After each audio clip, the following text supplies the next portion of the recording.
大家好，好耐冇見啦！今集咧又有我 Lulu 帶大家去睇靚盤啦。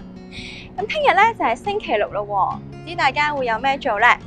嗱，今集我哋參觀嘅單位嘅業主佢就有好多興趣啦，佢又中意踩單車、掉飛鏢同埋彈琴添喎。咁所以咧，設計師咧都會配合翻佢哋嘅性格，將間屋咧設計到好 colourful 嘅喎。不如我帶大家去睇下係點噶啦 ，Let's go！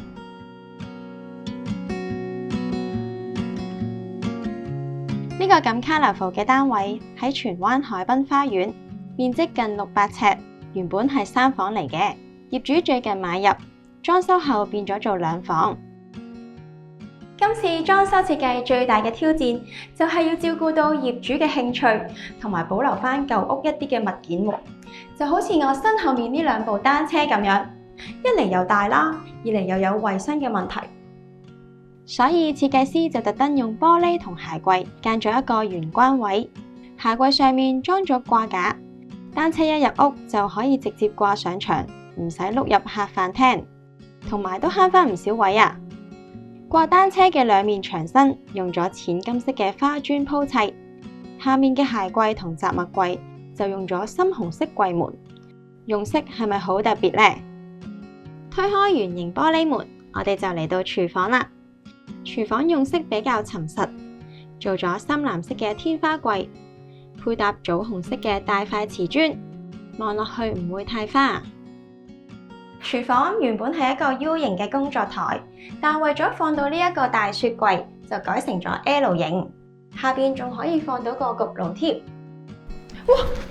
哇，好彩我身手敏捷啫。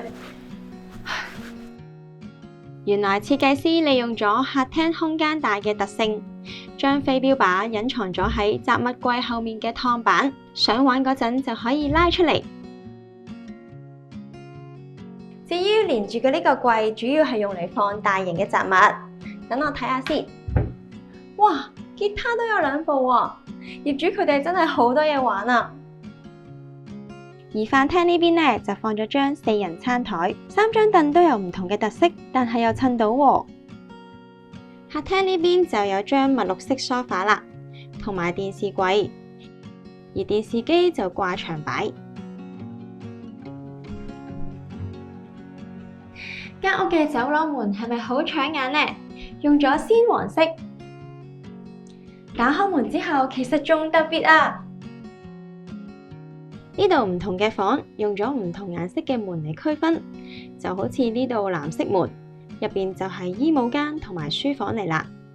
呢度由2間房打通而成嘅，書房呢邊用咗黃色牆身，擺咗部電子琴，上面同側邊做咗個玻璃色櫃，俾業主放下 figure， 隔離仲放咗張電腦台添。衣帽間呢邊呢，做咗個 L 型嘅到頂衣櫃，亦都包起咗窗台，做咗張梳妝台。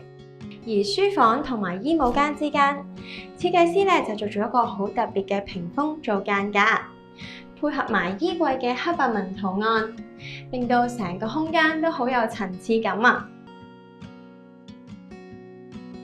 至於呢度黃色門後邊呢，其實呢度係主人房嚟㗎。設計師因應咗業主嘅要求，喺度做咗3邊落床，2邊都有床頭櫃同埋紅色吊燈。而近房門呢邊呢，亦都做咗個到頂嘅衣櫃。剩低呢度紅色門入面梗係廁所啦。呢度用咗草綠色同埋白色做主調，有淋浴位。而洗衣機就放咗喺走廊嘅白色暗門，洗完啲衫就可以拎入房晾乾，而唔使經過廚房。